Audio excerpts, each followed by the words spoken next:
10 años después de los atentados del 11 de septiembre, Afganistán está lejos de ser el país democrático y libre de terrorismo por el que apostó la comunidad internacional. Está a punto de cumplirse una década desde que las tropas norteamericanas invadieran Afganistán, pero la situación apenas ha mejorado y la inestabilidad continúa en un país dividido. Hemos vuelto al escenario donde el régimen talibán puso sus cimientos y hemos visto sobre el terreno cómo la violencia sigue cobrándose víctimas. La penúltima, el que fuera alcalde de Kandahar, Ghulam Haider Hamedi, asesinado poco después de ser entrevistado por un equipo de televisión española. Un Zeppelin sobrevuela Kabul. Los ojos del gran hermano Estados Unidos están omnipresentes día y noche. Armado con cámaras, controla la capital afgana para así intentar evitar atentados de los insurgentes, de los talibanes. Pero hará falta mucho más que cepelines en el cielo afgano para garantizar la seguridad, la estabilidad y la paz con la que sueñan en el país del Hindu Kush. 10 años después del 11 de septiembre, Afganistán es un país roto y estamos intentando recomponerlo. Hacerlo es un audaz reto. Afganistán era un país cerrado al mundo, pobre, bajo el pérfido e inhumano régimen de los talibanes, cuando Al-Qaeda decidió asestar su terrible golpe en el corazón del imperio americano. Era el 11 de septiembre del 2001. La respuesta no se hizo esperar. Estados Unidos fijó su primer objetivo en Afganistán. Allí estaba Bin Laden, el organizador e instigador de los sangrientos atentados de Nueva York y Washington. Los afganos vieron el cielo abierto. Por primera vez en su historia recibieron a los soldados extranjeros sin armas, entregados y con esperanza. Cuando la comunidad internacional vino en el 2001, fue un regalo de Dios para todo el mundo en el país.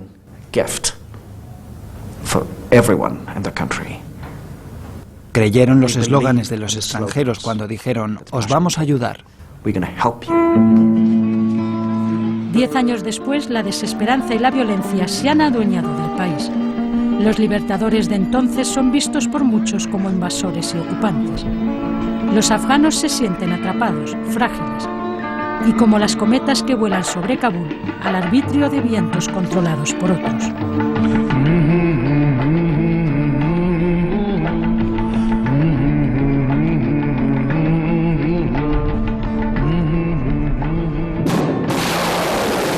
El 7 de octubre del 2001, Estados Unidos iniciaba el bombardeo contra el país asiático en el inicio de lo que Bush llamó guerra contra el terror, la caza y captura de Bin Laden y de los talibanes que le habían dado asilo y protección y que se negaron a entregarlo. La batalla de Tora Bora en diciembre fue el centro de la lucha contra Al-Qaeda, pero Bin Laden consiguió huir. Al igual que los cabecillas talibanes, él y sus acólitos se refugiaron en el santuario pakistaní. Un santuario cuyo peligro subestimaron los norteamericanos, como reconocía hace unos meses su entonces embajador en Kabul, Cal Eikenberry. Teniente general del ejército en el 2001, estuvo en las reuniones preparatorias para la intervención en Afganistán. Admitió también el error de haber infravalorado otros retos, como la situación y las costumbres afganas. El país llevaba tantos años de guerra que había perdido la confianza en sí mismo. Había 2 generaciones sin educación en Afganistán por la guerra. El colapso del gobierno y las instituciones del Estado eran una realidad, así como la degradación de las infraestructuras. Era mucho más complicado de lo que habíamos pensado. Un arduo trabajo que acabó complicándose todavía más con la guerra de Irak, en el punto de mira del presidente Bush desde el principio. Una guerra que desvió recursos y apartó la atención de Afganistán. La guerra en Irak fue un error enorme, supuso una desviación del enemigo real. No había Al-Qaeda en Irak cuando George Bush decidió invadirlo. La guerra de Irak dejó así una puerta abierta a los talibanes que con el Mullah Omar al frente aprovecharon para empezar la reconquista. Las tropas internacionales, ya bajo mando de la OTAN, tardaron demasiado en expandirse por el país. Estados Unidos no deseaba que se inmiscuyesen en su operación contra Al-Qaeda. Además, los efectivos y recursos eran insuficientes. y el rechazo de la mayoría de los países a verse envueltos en operaciones de combate empeoró las cosas. La violencia comenzó a aumentar en 2006 y 2007. Con ella la frustración de los afganos. En realidad no hemos sido capaces de conocer de verdad al enemigo, quién es el enemigo, la mentalidad del enemigo. Y segundo, no hemos sido capaces realmente de movilizar a nuestra gente continuamente, pueblo a pueblo. Si tú no la movilizas, el enemigo la moviliza. La guerra en Afganistán ha causado ya casi 2.700 muertos entre las tropas internacionales. El pasado año fue el más mortífero. Pero los que se llevan la peor parte son los civiles. Más de 10.000 han muerto desde el 2007 y el número sigue en aumento. La mayoría de estas muertes están causadas por los talibanes. En la sureña y conflictiva Kandahar, como en Kabul, los ojos del Gran Hermano permanecen vigilantes. El sur y el este del país son las dos zonas más peligrosas, también donde más opio se cultiva. El narcotráfico es la principal fuente de financiación de los talibanes. Kandahar, la segunda ciudad de Afganistán, fue la cuna de los talibanes y también su capital espiritual. Su líder, el Mullah Omar, siempre residió aquí durante el régimen de los seminaristas islámicos. Por eso han hecho de su antiguo bastión el epicentro de su lucha por recuperar el poder. En estos últimos meses, los insurgentes han aumentado sus ataques contra altos cargos de la administración, especialmente en el sur. En julio asesinaron a Ahmed Wali Karzai, hombre fuerte en la zona y hermanastro del presidente afgano. 2 semanas después, también en Kandahar, moría su alcalde, Ghulam Haider Hamidi, en un atentado suicida.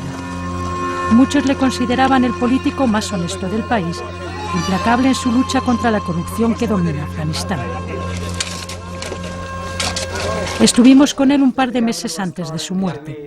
Se sabía amenazado por los extremistas, pero rezumaba optimismo. No había perdido la esperanza.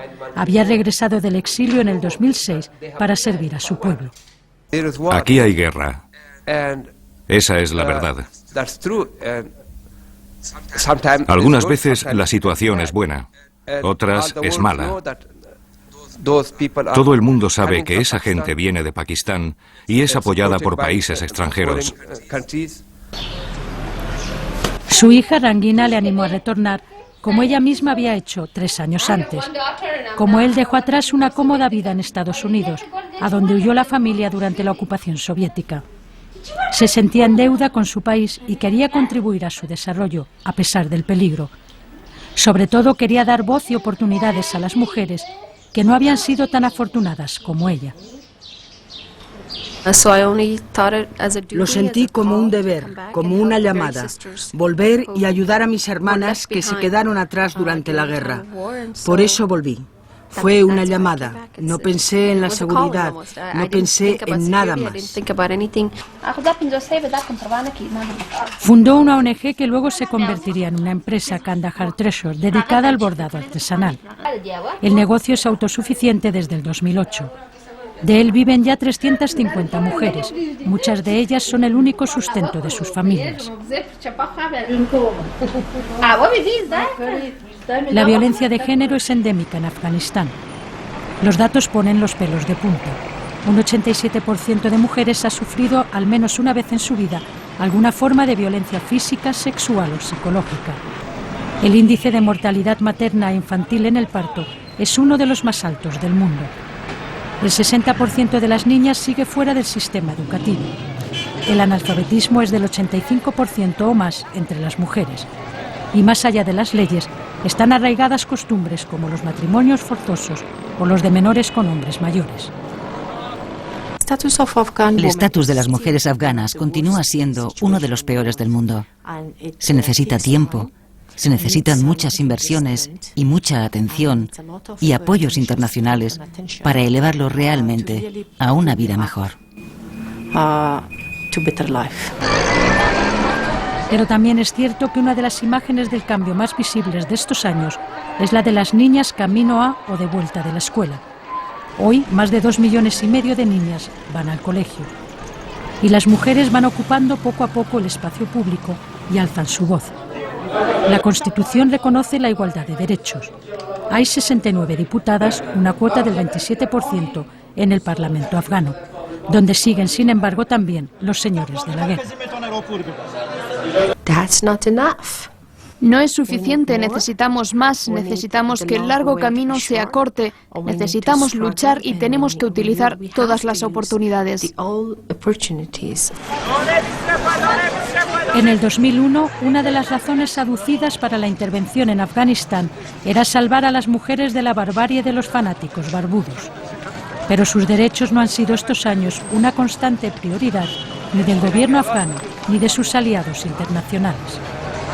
10 años después, las mujeres no ocultan su temor a que las negociaciones con los talibanes conduzcan a una marcha atrás en lo logrado. Y escuchar al Mullah Saif, antiguo embajador talibán, hablar sobre el papel de las mujeres no ayuda a tener esperanza. Los hombres tienen más responsabilidad que las mujeres. Las mujeres en Afganistán no necesitan trabajar, pero los hombres tienen que trabajar. Y si no hay trabajo para los hombres, ¿qué hacemos? Ellos tienen que proveer cobijo, casa, comida, todo para la mujer. No queremos una paz que suponga la vuelta de los talibanes y que las mujeres sean las víctimas de las negociaciones del gobierno. La gente no es como la de hace 10 años. Ahora sabe todo y no acepta el régimen talibán. No quiere que sus logros se pierdan. Y las mujeres lucharemos. Después del 11 de septiembre, los talibanes y Al-Qaeda fueron expulsados del país en apenas 2 meses por las tropas norteamericanas. Hoy se está pagando caro los errores cometidos. Aun a costa de poner en peligro lo mucho o poco conseguido, se negocia con los otrora enemigos para acabar con la guerra. Una de las demandas de los talibanes era que querían hablar directamente con los americanos, y eso ha sido posible gracias, en gran parte, a la ayuda de Alemania. Ahora los americanos están hablando directamente con los talibanes. Los talibanes exigen que se vayan las tropas extranjeras.